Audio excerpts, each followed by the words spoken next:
Hi, everybody. My name is Nick Fong. I'm from TBN Asia. And today I really have an interesting guest with me. I have Dita Aisyah. Did I pronounce it correctly? Yeah. Co-founder of Binar Academy in Indonesia. Dita, how are you today? Hi Nick, I'm doing well. Thank you for having me. Yeah, I look forward to our chat today. And just let me start and get straight to the point. Let me hand the time over to you. Maybe you can just tell a little bit, start by introducing yourself. Tell us a little bit about your role at Bina and why you started it. Over to you. Yeah, thank you. Hi, my name is Dita. I am the co-founder and chief business development at Binar Academy. So Mm, I'm responsible for the commercial direction of the business.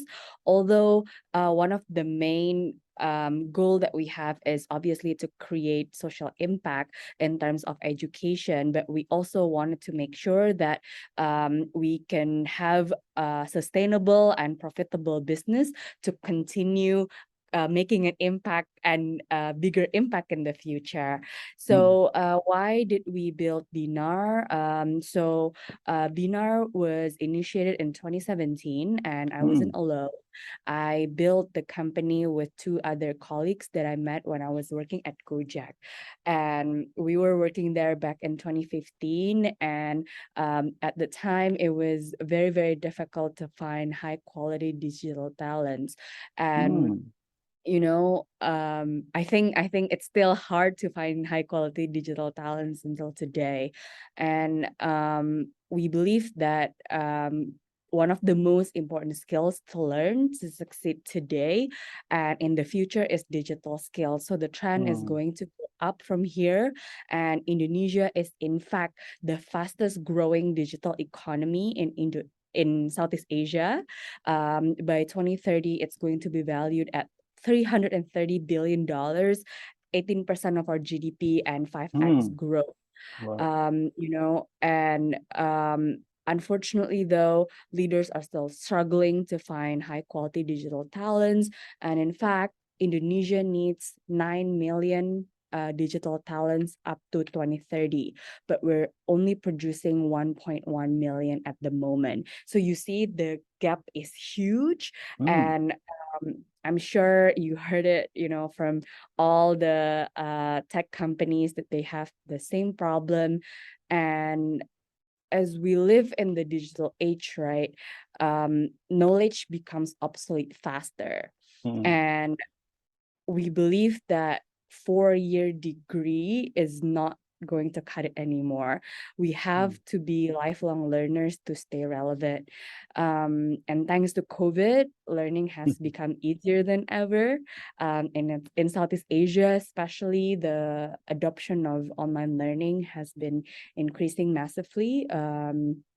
From I think 6 million to 20 million during that 1 year period, so about 3x growth. So we thought that this is a good opportunity for us to fill in the gap and to create opportunities for a lot of people. And the challenge that we see, right, in increasing the quality and the quantity of supply of digital talent is that uh, the fresh graduates from formal education have low employability. mm. They don't learn Okay. things that are needed by the industry. Mm, And you know mm, um, that's why, if you see 85% of people don't work in a major that they took in university, right? mhm. And there's also um um um sorry, maybe this could be cut off, but You uh were talking um about not employ they weren't really employable, yeah, the yeah, formal yes, educated graduates, yeah. yes. So they're not they have low employability. Mm, And in terms of learning experience, right, technology is not the easiest thing for us to learn. And mm, so the challenge is that how do we teach technology in a way that is engaging and make people excited to learn. And that's a key challenge that we're facing. And the last thing is that there is, like, consumers in Indonesia especially have low ability to pay. As you know, our Okay. average salary per month is only about $170 USD. And to afford digital education or whatever it is, right? In fact, only 38% of high school graduates continue to university, and one of the biggest factor is economic barriers. So I think that's also a huge issue. And the last one is that only 19% of Indonesians own laptops. Can you believe that? Okay. How can we increase the digital talent when they don't even have the tools to learn it, right? Yeah. So that's why Binar was born, to increase the supply through our education platform. Right. And we also have the recruitment service to make sure that people who have learned can be connected through a job, so that over time this gap will be closed pretty soon. And how do we do that? First, we disrupt the price. Our price is very, very Affordable, probably. affordable. Yes. We have a subscription for just about $1 per month. Oh, wow. And Okay. we have webinar programs that only cost you 5 cents per session. And as a result, right, 50% of our students right now come from second tier and third tier cities across Indonesia, because Nice. we have made the education very accessible. And are they accessing it with a mobile device, or because if there's not enough laptops, it has to be coming in from a different form, right? Yes. Yeah. And exactly because of low laptop penetration, we have all of our learning education through our mobile app. We are the first learning super app in Indonesia focusing on technology skills. So you can learn everything from your phone. We're currently developing coding on the go, so you can even write codes from your phone without needing a laptop. Nice. So and that's on the education piece, right? And having an integrated recruitment service is also very crucial, because when we look at our students, right, like a lot of people who are good in the technology fundamentals, they are struggling, unfortunately, to get a good job, because they're not trained on how to do interviews. They don't even know the ethics. And sometimes that kind of little push on career preparations are still needed. And those are the things that we're doing to make sure that our students can get the opportunities, because the average beginning salary of a software engineer in Indonesia is $500. And I shared earlier that the average just for any other occupation is 170. So they make 3x.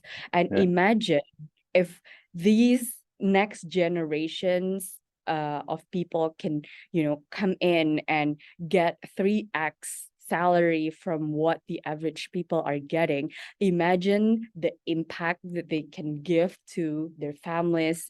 How they can send their kids to better school and create better generations going forward. And the impact will be massive on thousands, if not millions of people across the country.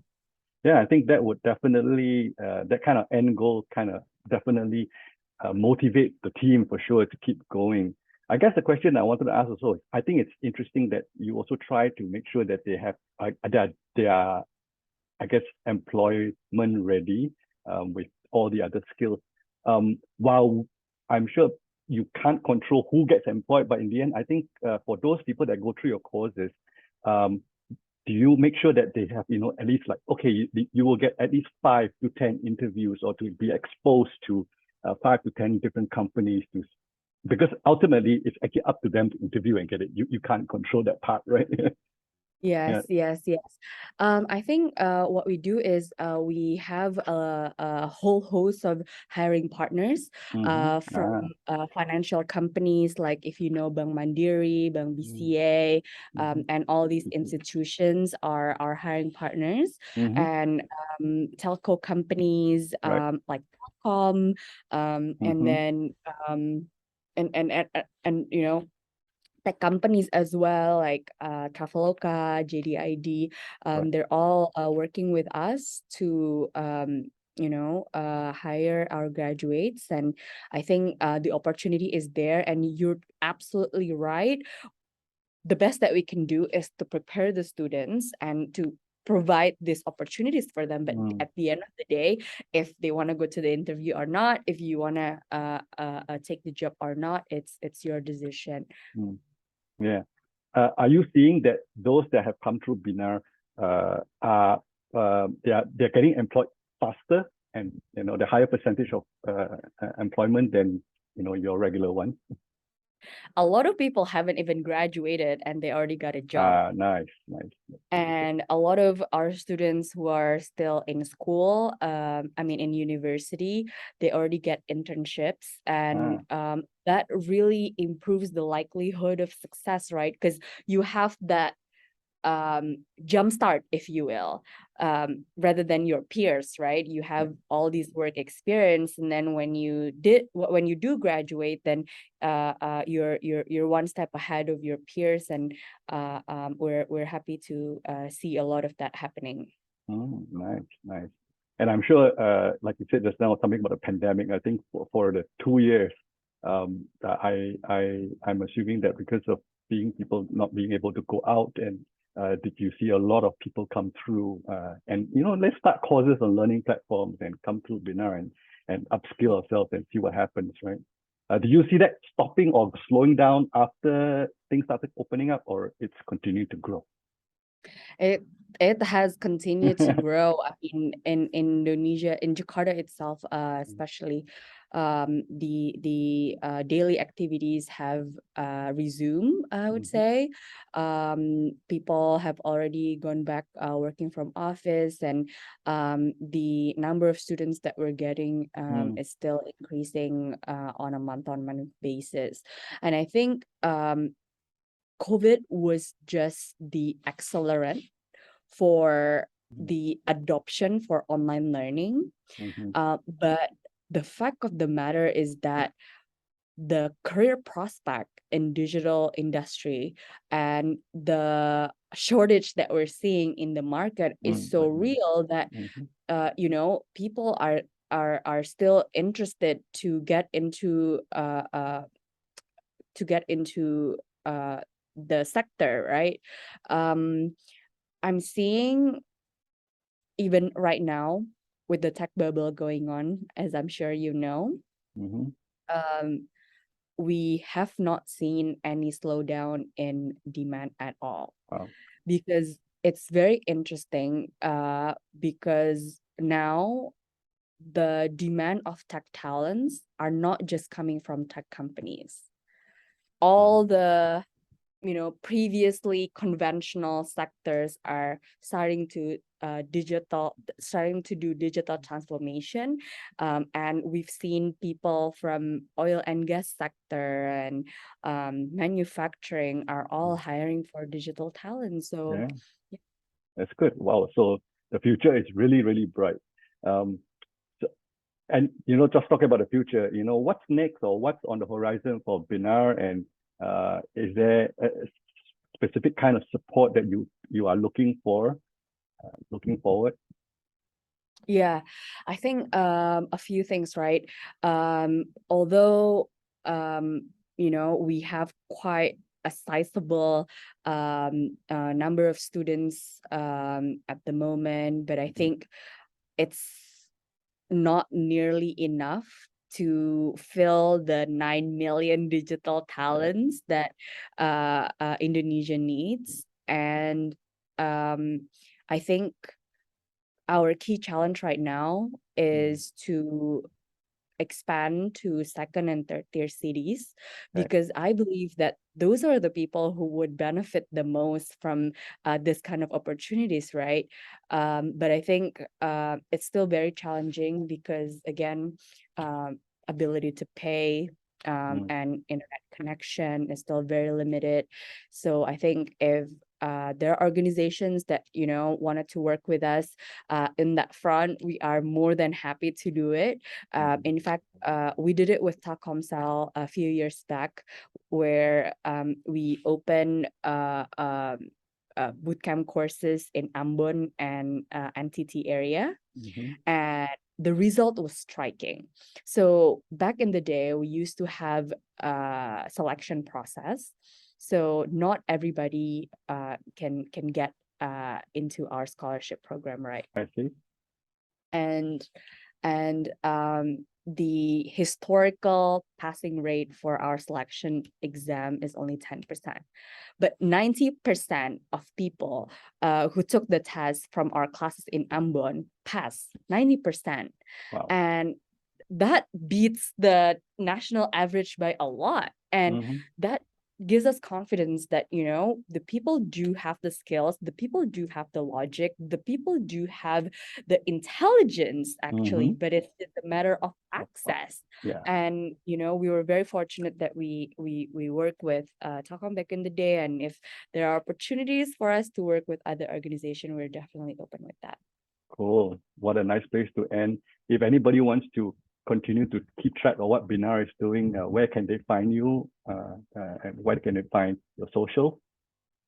Yes, you can go to www.binaracademy.com, or you can find me on LinkedIn, message me directly. I am on Dita Aisyah, DITA space AISYAH. It's pretty straightforward. And yeah, I'm excited to collaborate. Yeah, cool. Well, thank you again for your time. I know you know it's a busy time for you, and I think everybody is busy these days. But I really appreciate that you took you know, maybe 30 minutes, 40 minutes of your day just to have a chat with us today. I really appreciate it. Thank you, Dita, and I'll see you soon. Thank you, Nick. Bye.